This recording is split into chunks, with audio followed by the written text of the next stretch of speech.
അവരുടെ ഫർളോ സുന്നത്തോ അല്ലാഹു സ്വീകരിക്കൂല. പാതിരക്ക് എഴുന്നേറ്റ് തഹജ്ജുദ് നിസ്കരിക്കുന്നുണ്ടെങ്കിൽ ഓ തബ്ലീഗുകാരാ, സുബ്ഹിന്റെ ജമാഅത്തിന് പോകുന്ന ഓ മുജാഹിദ് പ്രസ്ഥാനത്തിൽ അറിവില്ലാതെ പെട്ടുപോയ മുജാഹിദിൽ പെട്ടുപോയ സാധാരണക്കാരാ, ജമാഅത്തെ ഇസ്ലാമിയിൽ എന്താണതെന്നറിയാതെ പെട്ടുപോയ സാധാരണക്കാരാ, നിങ്ങളല്ല നിങ്ങൾ രോഗം ബാധിച്ചവരാണ്.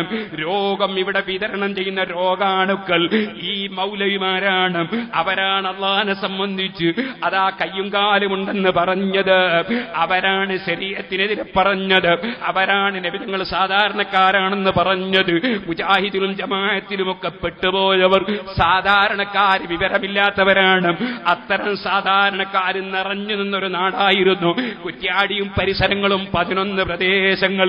അവിടെ ചെന്ന് സുന്നത്ത് ജമാഅത്ത് എന്താണെന്നും സുന്നത്ത് ജമാഅത്തിന്റെ വിരുദ്ധാശയം എന്താണെന്നും ഓരോന്നും വരച്ച് കാണിച്ച് പറഞ്ഞു കൊടുത്തപ്പോ അൽഹംദുലില്ലാ ജമാഅത്ത് ഇസ്ലാമിയുടെ ട്രസ്റ്റ് മെമ്പറായ കോരങ്കോട്ട് മൂസഹാജി മരിക്കുമ്പോ സിറാജുൽ ഹുദയുടെ മണ്ണൂർ പള്ളിയുടെ പ്രസിഡന്റായി മരിച്ചിട്ടുണ്ട്.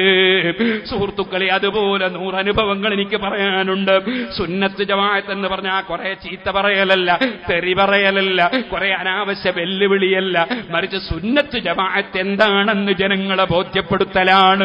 ഞാൻ പറയട്ടെ, പുത്തനാശയത്തിൽ പെട്ടുപോയാൽ അവരോട് പറയുന്നു, നിങ്ങൾ ആ പുത്തനാശയത്തിൽ നിന്ന് പിന്മാറിക്കോളൂ. സുന്നത്ത് ജമാഅത്ത് ഹഖാണ്, അതിലേക്ക് തിരിച്ചു വന്നോളൂ. അവിടെ വരാൻ നിങ്ങൾക്കൊരു തടസ്സവുമില്ലല്ലോ. നിങ്ങൾ അഥവാ സുന്നത്ത് ജമാഅത്തിന്റെ പുറത്താണെങ്കിൽ ഹബീബായ നബി സല്ലല്ലാഹു അലൈഹി വസല്ലം പറയുന്നു, പുറത്തുള്ളവന് ഇടം നൽകുന്നവനും ലാ യഖ്ബലുല്ലാഹു മിൻഹു അദ്ലൻ വലാ സർഫാ, അവന്റെ ഒരു ഫർളോ സുന്നത്തോ അല്ലാഹു സ്വീകരിക്കൂല.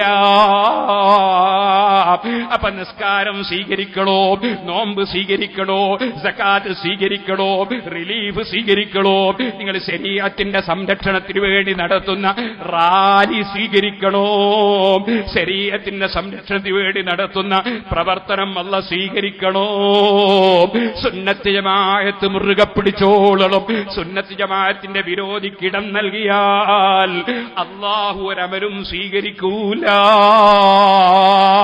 ഇമാം ബുഖാരി ആവർത്തിച്ച് റിപ്പോർട്ട് ചെയ്യുന്ന ഈ ഹദീസ് അത് നേരിൽ കണ്ടതുകൊണ്ടാണ് ഒരു ഇമാമിനും തർക്കമില്ലാതെ 4 മദ്ഹബിന്റെ ഇമാമീങ്ങളും സർവ്വ സഹാബികളും സുന്നിയല്ലാത്തവരുമായി മാറി നിൽക്കണം, അതിൽ പണ്ഡിതന്മാർക്ക് തർക്കമില്ല എന്ന് ഇമാം ഗസ്സാലി റളിയല്ലാഹു അൻഹു മുസ്തസ്ഫയിൽ രേഖപ്പെടുത്തിയത് കേട്ടോ.